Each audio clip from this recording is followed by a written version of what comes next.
WD की बात करेंगे, कहीं पर भी टनल्स का विवरण नहीं, जो आने वाले समय में, क्योंकि हमारा पहाड़ी क्षेत्र है, आपकी ऑल वेदर कनेक्टिविटी के लिए टनल्स का निर्माण अत्यंत महत्वपूर्ण है। इसका कहीं विवरण नहीं। आपका मैं समझता हूं टनल्स के माध्यम से जहां आपके डिस्टेंसेस शॉर्ट होंगे, साथ ही साथ पर्यावरण की भी रक्षा होगी और आपको ऑल वेदर कनेक्टिविटी पहाड़ी क्षेत्र में मिलेगा। एएमपी में आपने जो हमारे टूरिज्म की दृष्टि से जो हमारे क्षेत्र विकसित है, वहां पर आपने स्पेसिफिकेशन 5 वर्ष से 3 वर्ष की, ये स्वागत योग्य है। लेकिन जो हमारे स्नो बाउंड क्षेत्र है, वहां पर भी ये मापदंड किया जाए।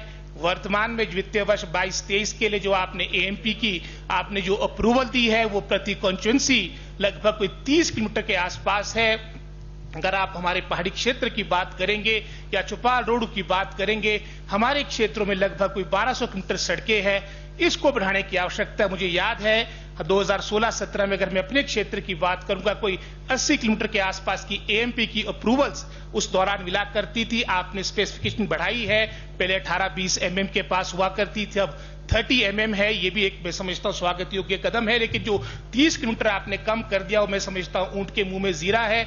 इसको भी बढ़ाने की आवश्यकता है। एएमपी कम से कम जितनी आपकी रोड लेंथ, आपकी कॉन्स्टिट्यूएंसी में उसकी कम से कम 10% के आसपास उसकी स्वीकृति मिले, ये महत्वपूर्ण है। स्वास्थ्य क्षेत्र बहुत ही महत्वपूर्ण है, लेकिन दुर्भाग्यवश कोविड काल में भी आपने बजटरी अलॉटमेंट में यहां पर भी कटौती की है। लगभग कोई 8.7% के आसपास की कटौती हुई है, जहां 2021-22 में 3016 के आसपास आपका बजट था, आज वो घटकर 2752 रह चुका है। ये भी दर्शाता है, मैं समझता हूं, जो हमारी सोच स्वास्थ्य क्षेत्र के प्रति है। पीछे प्रश्न लगा था, अगर आप हेल्थ वर्कर्स की बात करें, चाहे मेल और फीमेल हेल्थ वर्कर्स की बात है, हिमाचल प्रदेश में लगभग कोई 1100 पोस्टें खाली है। आप कह सकते हैं कि 60% जो हमारे आपके हेल्थ सब सेंटर्स है वो बिना हेल्थ वर्कर और फीमेल हेल्थ वर्कर के हैं। एम्स की तो खैर बड़ी बात है, आने वाले समय में वो भी खुले, लेकिन जो हमारा बेसिक यूनिट आपके स्वास्थ्य संस्थान का होता है, उसकी क्या दशा वो आपके सामने है।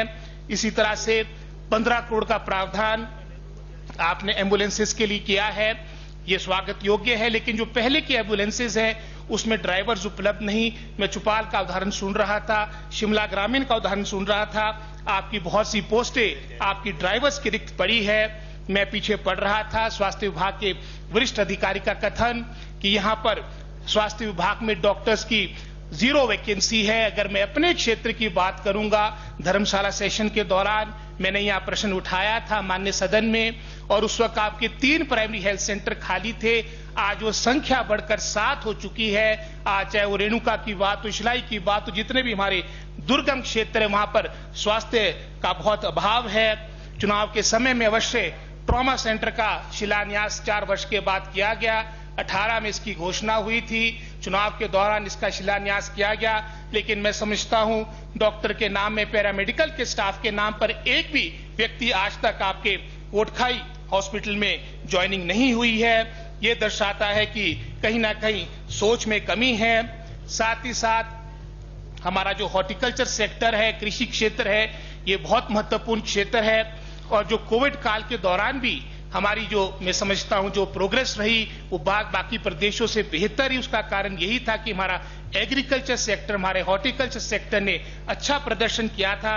लेकिन हॉर्टिकल्चर सेक्टर में भी वर्तमान में लगभग कोई 3 करोड़ के आसपास की कटौती अगर आप पिछले वर्ष से तुलना करेंगे, जहां 2021-22 में आपका लगभग कोई 543 करोड़ के आसपास का प्रावधान था, आज वो घटकर 540 करोड़ रह चुका है। लगभग कोई 65% पोस्टें हमारी एचडीओस की समस्त हिमाचल प्रदेश में रिक्त पड़ी है। इस तरह से कैसे हमारा आगे हॉर्टिकल्चर विभाग चल पाएगा? नुकसान का आंकलन समय पे होता नहीं, राहत तो खैर दूर की बात रही। और जो भी उसमें विवरण दिया गया, चाहे वो प्रोसेसिंग प्लांट की बात हो, चाहे सीएस स्टोर्स की बात हो, ग्रेडिंग पैकिंग लाइंस की बात हो, ये सभी की सब आपके 1134 करोड़ का जो हॉर्टिकल्चर का प्रोजेक्ट था, जो कांग्रेस सरकार की देन थी, वीरभद्र सिंह जी मैडम विद्या स्टोक्स की देन थी, उसके माध्यम से इसकी स्वीकृति प्राप्त हुई थी। कृषि क्षेत्र बहुत ही महत्वपूर्ण क्षेत्र है। जिस तरह से हमारे राष्ट्र के प्रथम प्रधानमंत्री कहा करते थे, everything can wait but not agriculture. लेकिन मैं समझता हूं कृषि क्षेत्र की भी अनदेखी वर्तमान के बजट में हुई है। लगभग आपकी जो 2/3 पोस्टें आपकी की है, वर्तमान में वो रिक्त चली है। जहां हमारा एक नारा हुआ करता था कि 2022 में हमने किसानों की आय दुगनी करनी है। आय तो दुगनी नहीं हुई, लेकिन आपके जो खादों के मूल्य थे वो अवश्य दुगने हो चुके हैं। जो 850 का कट्टा आपका पोटाश में मिला करता था वो आज बढ़कर 1700 का हो चुका है। यही दशा आपकी 12-32-16, चाहे आप 15-15 सुफला खाद की बात करें, कैल्शियम नाइट्रेट की बात करें, ये सब बातें भी वर्तमान में देखनी होगी। यहाँ दिया गया एक टारगेट दिया कि आने वाले समय में हमारे प्रदेश में प्राकृतिक खेती होगी।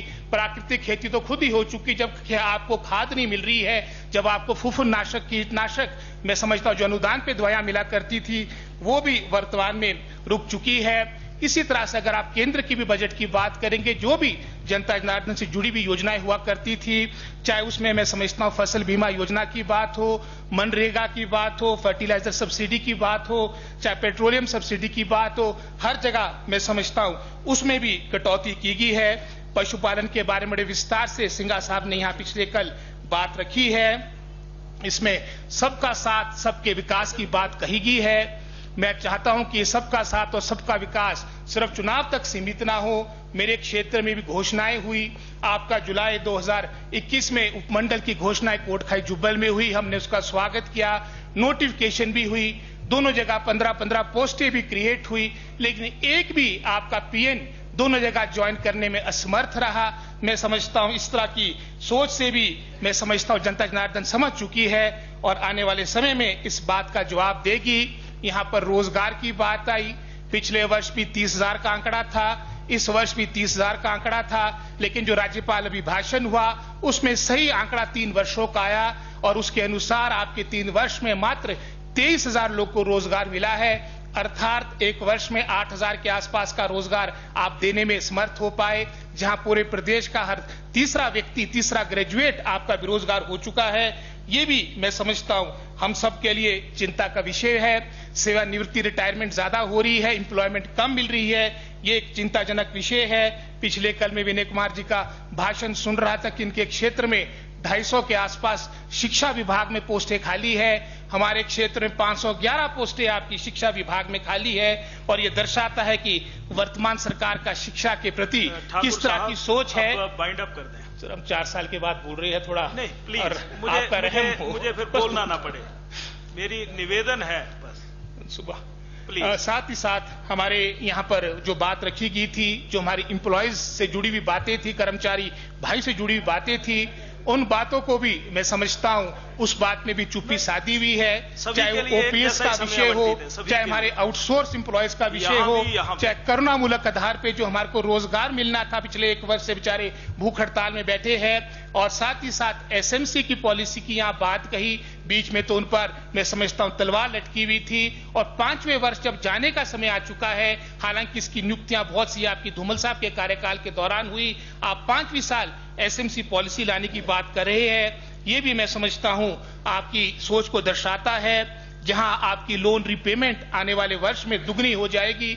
वर्तमान के वित्तीय वर्ष में जहां वो 6.64% थी, आज वो बढ़कर 11% हो चुकी है। विकास के लिए जहां आपके पास वर्तमान बजट में लगभग 43% के आसपास पैसा था, वो घटकर 29% रह जाएगा। बड़े विस्तार से जो हमारे भवानी सिंह पठानिया जी, आशीष पटेल जी, हर्षवर्धन जी ने सारे जो आंकड़े सामने पेश किए, लगभग इसी वित्तीय वर्ष में हर व्यक्ति जो हिमाचल का है उस पर लगभग कोई 96,000 के आसपास प्रति व्यक्ति आपका लोन होगा, जो आने वाले वित्तीय वर्ष में 2022-23 में बढ़कर 1,08,000 हो जाएगा, जो बहुत बड़ी चिंता का विषय है। आपका पर कैपिटा इनकम 2,01,000 है और लगभग 2022-23 में आपका हर व्यक्ति पर लगभग कोई 1,08,000 के आसपास आपका लोन होगा, जहां आपकी असमानता बढ़ती जा रही है। आपकी जो चाहे केंद्र की नीतियां हो, उसके कारण इनइक्वालिटी बढ़ती जा रही है। लगभग अगर आप इन 5 वर्षों का ही मूल्यांकन करेंगे, कोई 23 करोड़ लोग आपके बीपीएल में आए हैं, आपके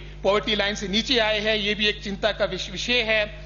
और साथ ही साथ रिसोर्स मोबिलाइजेशन जो बहुत ही महत्वपूर्ण होती है, उस ओर कुछ बात रखी नहीं गई है, क्योंकि मैं किसान हूं। माननीय सदस्य, यहाँ पे एक शेयर के साथ कंक्लूड कर रहा हूं। अच्छा, करें। यहाँ पर हमारे मुख्यमंत्री जी ने यहाँ पर अपने बहुत से शेर पढ़े, हमारे नेता प्रतिपक्ष ने और बहुत से साथियों ने भी, क्योंकि मैं किसान हूं, बागवान हूं।